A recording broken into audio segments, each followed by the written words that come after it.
Oi, gente, bom dia! Hoje eu e meu grupo, formado por Luana, Ana, Júlia, Maria e Samara, nós vamos falar um pouquinho sobre tecido epitelial. Eu vou começar basicamente resumindo sobre o que é esse tecido, gente. Basicamente, esse tecido é um dos 4 principais dos tecidos animais. Ele é formado por células justapostas e ele cobre superfícies externas, como a pele, e as internas, que são os órgãos, os intestinos e os vasos. E também, além disso tudo, eles formam glândulas celulares, tá?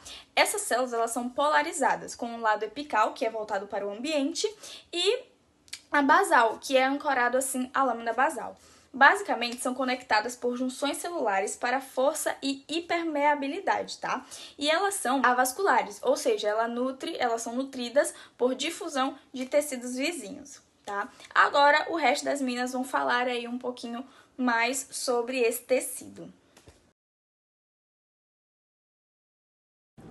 Bom, meu nome é Júlia e eu vim falar sobre as principais funções do tecido epitelial. Basicamente, o tecido epitelial, ele é um verdadeiro faz-tudo para o nosso corpo, sabe? Ele é simplesmente essencial para a nossa sobrevivência. Uma das principais funções dele, e a mais evidente, né, é a proteção, que atua como se fosse uma barreira física contra os agentes externos, sabe? Como bactérias, vírus, toxinas.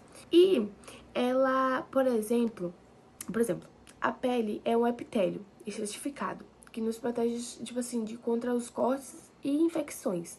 Sem essa proteção, qualquer arranhão poderia levar a infecções, sabe? Outra função dela é a absorção.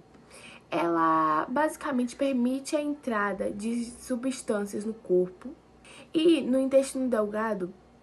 O epitélio simples, ela facilita a absorção de nutrientes de alimentos digeridos e é como se fosse uma porta seletiva para deixar, tipo assim, entrar o que precisamos e bloqueia o resto, sabe? Também temos a secreção, que produz e libera substâncias importantes.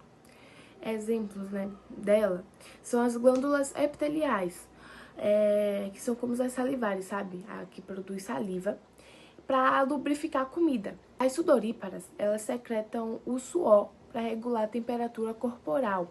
As glândulas endócrinas, como a tireoide, elas liberam hormônios diretamente na corrente sanguínea, né? A excreção, ela ajuda a eliminar os resíduos. Nos rins, o epitélio dos túbulos renais filtra e excreta, tipo assim, as substâncias tóxicas na urina. E ela é fundamental, sabe, para manter o equilíbrio interno do corpo. A sensação, ela, tipo assim, contém os receptores sensoriais, né? Tipo assim, que detectam, né, os estímulos. Na língua, tem as papilas gustativas para o paladar. Na pele, as terminações nervosas para o toque, a dor, a temperatura.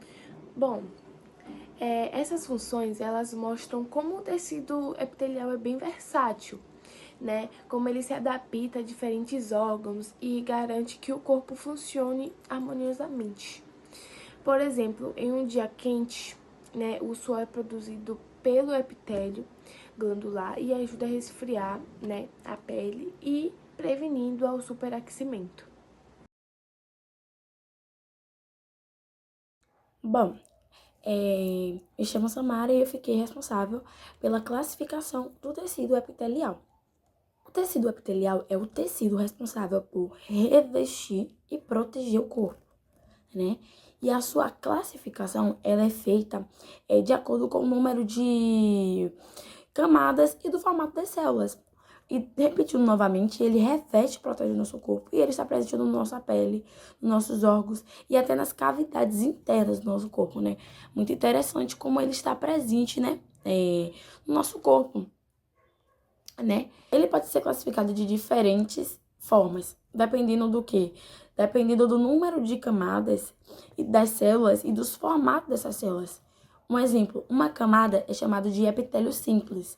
Já quando é mais do que uma camada, é chamado de epitélio estratificado.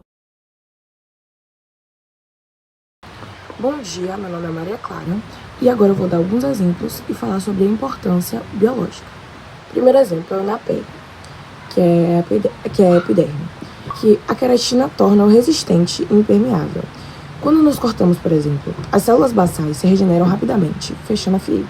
Tem também nos pulmões, que são os alvéolos, que o nome é epitélio simples escamoso. Sua delgadez permite a difusão rápida de gases, o que é essencial para respirar. Também temos no estômago, que é o epitélio simples prismático com glândulas, onde produz ácido clorídrico para digerir os alimentos, mas também muco para proteger a parede gástrica de qualquer corrosão. Também temos nas glândulas mamárias, que é o epitélio glandular, que secreta leite durante a lactação, nutrindo os recém-nascidos, os bebês. A importância do tecido epitelial vai além. Ele é crucial para a homeostase, mantendo o equilíbrio interno. Em doenças como câncer, mutações epiteliais podem levar a tumores malignos. Além disso, sua regeneração rápida, devido às células-tronco na camada basal, permite a cicatrização de feridas. Pense como uma queimadura na pele se cura. É o epitélio em ação. Enfim, gente, resumo. O tecido epitelial é a primeira linha de defesa e interação do corpo com o mundo. Sua diversidade de formas e funções o torna indispensável para a proteção, absorção, secreção e excreção e sensação. Sem ele, não sobreviveríamos a infecções, não absorveríamos nutrientes e não sentiríamos o ambiente. Na próxima vez que olharem para a pele ou respirarem fundo, lembre-se desse tecido incrível. Obrigado pela atenção. Alguma pergunta? Para aprofundar, eu recomendo observar lâminas microscópicas ou vídeos de biologia celular.